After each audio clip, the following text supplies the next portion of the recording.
het geluid alleen al, daar ben je al blij van. Je nou ik zo'n skriers hier. Boer Fokke Siersma van Rijtsum beheert al 20 jaar stikken witte grijden naast zijn pleats bij het dorp. Maar deze zinnige dagen is het verheegde waterpeil in de grijden geen oerborige luxe voor alle grijdenvogels. Het is vrij droog, maar omdat er ook genoeg water in het sletten staat, is het voor de vogels nog een afredden krijgen.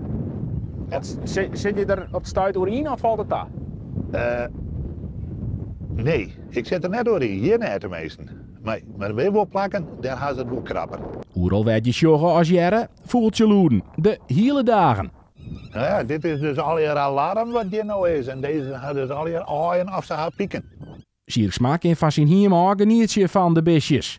Maar joh, je uiteindelijk een soort van eigen ecosysteem delzet rondom jouw eigen pleet. Ja, zo kun je het wel zeggen. Ja.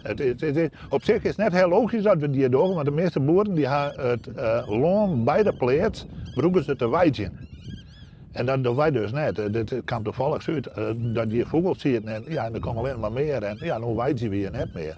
Bij Siersma gaat het om zo'n 75 perkers. Onder oren liepen, skriezen, maar echt cirken. Grijden zo goed als mijn restlitten, dat werkt het. Ja, jong, maar het eerste hier, maar je net voor het verwachten dat het een heel groot resultaat is. Nee, maar de hier moet dat komen.